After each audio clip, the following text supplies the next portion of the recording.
Di ba sa Ratatouille, ano pangalan? Oogway? Ano pangalan nun? Ugoy. Oogway. Ibang daga yun. Si Sini- Remy. Yung matanda na critic. Gusto. Hindi si Gusto, siya yung may-ari ng restaurant, di ba?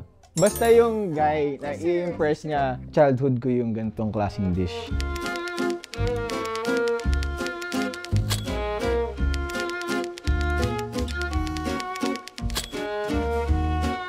Hi everyone, I'm Migo Austria. I am a fashion and lifestyle content creator. Hi, I'm Isa Villaverde. I'm a stand-up comedian. I stand 5'1" and I'm from the city of Mandaluyong. Hi, my name is Kevin T. I'm a content creator. Some say kamukha ko si Chris Evans. Joke lang. Ako lang din. Cooking, siguro if i-rate nga natin 1 to 10, hindi ako nag-exage, baka 1 lang ako. Sa mga 7, ganun. Pwede na, pang sarili. I've watched Ratatouille. Nagluluto naman ako, but I am a recipe follower. Natuto ko sa ChatGPT. So magpipicture ako ng mga ingredients. Tapos tatanungin ko sa ChatGPT, anong pwede kong lutuin gamit ng mga ingredients na to. Tapos yun, may step by step na. The last thing na niluto ko, tagal na. Pandemic pa, yun last 5 years ago, tawag din, mga ground beef lang, yung mga gisa-gisa lang. The reason na sinasabi ko 1, kasi pagka natapos ko na yung mga dishes ko, mukha siyang dog food. Today, I'm gonna take a quiz. And see if I'm really Bad at cooking. What is the difference between simmering and boiling? Okay. Yes, ito na ba yung essay? Okay. Ang hirap niyang i-put into words. Hindi na ako marunong magsulat. Boiling kasi, yung Sige, ikaw na muna. boiling di ba yung magaganong ka? Hindi! Bowling yun! So, hindi ko ba... Light lang. Sorry. Pero gets, so simmer, light heat lang, light bubbles, just light bubbles. Pero pag boil, Maliitin din. merong blub. Dapat kailangan may Boil. action. B for bubbles, no? So basically the same. Yeah, boiling, simmering, tas low heat. Mali kayo pareho eh. Simmering kasi, saglit lang yan. 10 to 20 seconds lang na iinitin. Boiling, sa 100 degrees siya.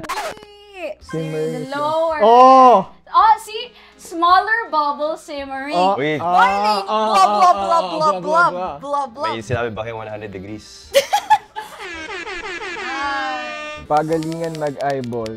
Based on this photo, is the chicken undercooked. Ano niya? Oh. Alam ko na, tama ako dito. Is it? Kasi bawal i-medium rare ang chicken. It's too pink Yeah. for it to be cooked. It looks like it was cooked in high heat when you're supposed to cook chicken in medium heat. So, it cooks in the inside. Alright? Oo. Ayan. Ika nga ni Gordon Ramsay. It's raw! Ako, in-assume ko lang. Parang pag nag-uula sa test, parang true or false. Yun na yung The sinabi answer ko is dito. C. Yay! As a chicken breast enthusiast, na everyday halos nag-chicken breast, yung inside dapat meron ka makikitang lines. Yun nga, dapat hindi siya red. That's why medyo tricky magluto ng chicken if hindi ka pa masyado marunong. Pero ako kasi yung chan ko, kaya kumain ng mga raw food eh. Parang sanay na sa mga... Hindi ako nagkakaano eh, mga LBM, mga gano'n. Easy bonus bonus question. Name 3 dishes where Knorr chicken cubes can add flavor. Ooh! Alam mo, with the right attitude. Pwede mo siya ilagay kahit saan eh. As a sabaw person. Gets. Oo nga pala. Sa sabaw lang ba sabaw. pwede add to? person. Sa sabaw lang ba pwede add to? Bakit ko sabihin sa'yo? Ikaw ba nag-review? Number 1 sa tinola. Number 2 sa sinigang. 3 sa chicken breast. Pili ko mali to eh. Sabi nga naman pwede, di ba? Basta Knorr, kaya mo lutuin yan. Basta Knorr, kaya yung lutuin yan. Ikaw naman. Actually, 3 of my favorite chicken ulams. Adobo, afritada, and tinola. So in general, ang rule ko, kung may meat dun sa ulam na yon, may corresponding cube. Mine is tinola. Ooh, Everyone. sinampalukan tama. Sinampalukang manok kasi syempre maasim siya. Wala naman kasing sinigang na manok, merong sinampalukang manok. Tamang ganun. Ah, Hindi ba pwede maging sinigang yung manok? Sinigang na manok lang din naman talaga siya. Same lang siya halos na ingredients, ganun. Pero sinampalukang manok tawag sa kanya. May sarili lang siyang screen name. Yeah. Naghele ba kayo dati? Hele. Ano niluto niyo nung hele? Ampalaya shake. Ang sama. Palaya shake! Ang teacher Totoo ba yan? Oo, totoo yun. Tapos 4 na groups kami nun. Nakasama po na po ang Ampalaya shake. Tapos kailangan namin ubusin. Medyo traumatic experience. Kaya nalimutan na ng cerebrum ko eh. Masyado kang babad babad sa TikTok while cooking and you notice your pan lights on fire. What should you do? Ano yung pan lights? Hindi, nasusunog yung niluluto mo. Ah, On the lights. pan. Akala ko pan. Ah. And you're like, may fairy lights. Ganon. Hindi ko alam. Literal, sisigaw na ako. May sagot na ako. Haba naman ang answers inyo. May ano ako, may 3-step program. So number 1, sigaw ako. Tapos, tapos 2, I will turn off the heat while screaming. 3, I will bring the pan to the faucet with all my adrenaline. And then 4, the cover hold. Hindi ko alam. Okay. Lagyan ng asin. Oh, Ganun ba talaga yan? Naniniwala kami. Ewan ko kasi kapag nagbo-boil ka, kapag nilagyan mo ng asin, nababawasan ng boiling eh. Malay ko ba, di ba naman nasusunog yung kalan ko? Pero, Suno! Fire, oh! salt. Kasi ano yan eh, flambe. Your pan lights on fire kasi you should be the salt and light. Ah. Tama. Ang gagawin ko, I won't panic. I'll continue scrolling, tapos search ko online what to do. So you have a full spectrum of solutions. Ikaw, mali tayong lahat eh. Sino kaya mamamatay sa atin first? Cover heat. Cover with a lid. Ah. Turn off the heat, cover with a lid or damp towel. Should you never do if this happens. Pagbubuhusan with tubig. Oh! Ay, di ba? So I'll die first. Wala kasi siya sa Ratatouille, so hindi ko siya na-learn. Sorry. Create your own sinigang. Fill in the steps with your own chosen ingredient. Ah, okay. No, Brian, ba't kasi hindi ko kabisado yung bahay ko mo kahit. Ang zaman doon,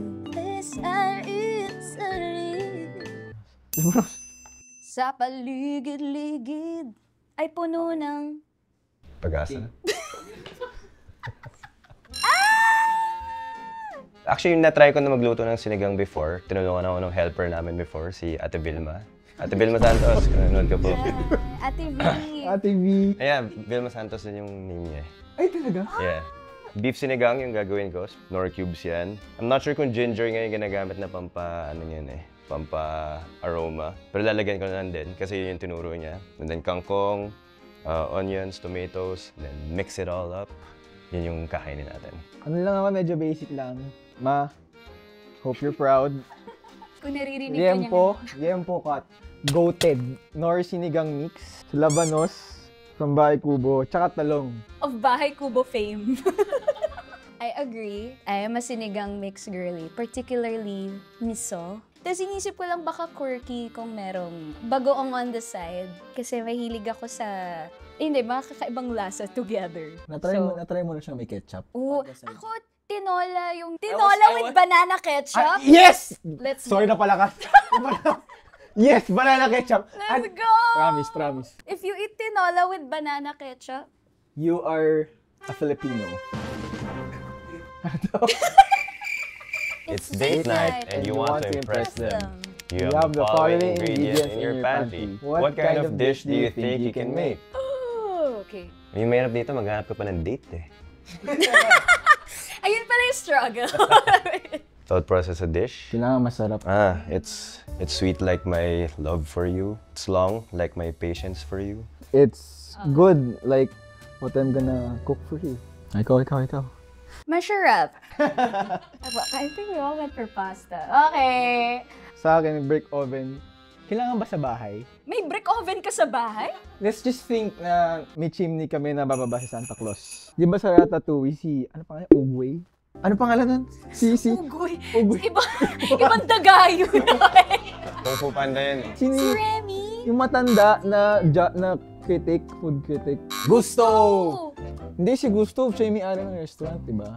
Basta yung guy na i-impress niya, the reason kung ba't niya nagustuhan yung Ratatouille is bumalik siya sa childhood niya nung natikman niya yung food na yan. Childhood ko yung gantong klaseng dish na hindi lang brick oven bake, pero bake. Dito ako sa All Reliable, spaghetti and meatballs. Kasi hindi naman ako gano'n ka-experience nga sa kitchen. So, basta mapakita mo yung, magawa mo yung foundations, I'm sure matutuwa naman yung date ko dun. Tapos magsusuit ako para naman, kung hindi man maganda yung niluto ko, at least Ikaw yung dish, no? yung suit ko maganda naman. So ako, I'ma take them internationally. Kasi, okay, so Turkish pasta at least. The part of it is a rich meat sauce. So, di ba? Pan, oil, got the garlic, got the ground beef. Tapos, you wanna season it with a cube, with a beautiful beef cube to bring out the flavors ng bago mo i-add yung tomato sauce. Tapos isi-simmer mo siya konti. Just a little... Medyo ano... Hindi pa ako nakakatry niyan eh. Ayan, amaya. Gano'n tayo. Oy. Why do you think Nor can level up your cooking game? Defend your answer! Siyempre, as a cooking beginner, wala pa naman tayo masyadong alam na methods of cooking. So, dun tayo sa friend natin, sa Nor, kasi it's very easy to use. Punong-puno yan ng flavor, it smells good, it'll look good. Tapos kahit hindi ka marunong magluto, dagdagan mo ng Nor, masarap yung tingnan. Masarap din kainin. Sa akin kasi, when it comes to cooking, maliban sa sarap, one of the people really look at is kung gaano siya kabilis lutuin. As someone na laging busy, gusto ko yan yung mga dishes kung madaling lutuin, madaling prepare. So I believe, yung Nor, hindi mo na kailangan like mag-source pa ng mga sampalok, ganyan, or mag-squeeze ng mga kalamansi, etc. Everything is there in Nor. It's so much faster. It can level up your cooking game, it can make your life easier. Parang tulad sabi ni Kevin, masarap siyang tignan. Tsaka kainin. Is it too late for people to start learning how to cook? Yes. For real, hindi. Kasi I learned cooking at a later age, when I started living independently na. And it's a skill that anyone can learn at any age. Ika nga sa aking source material na Ratatouille, anyone can cook. Congratulations, you passed the test! Asang awa?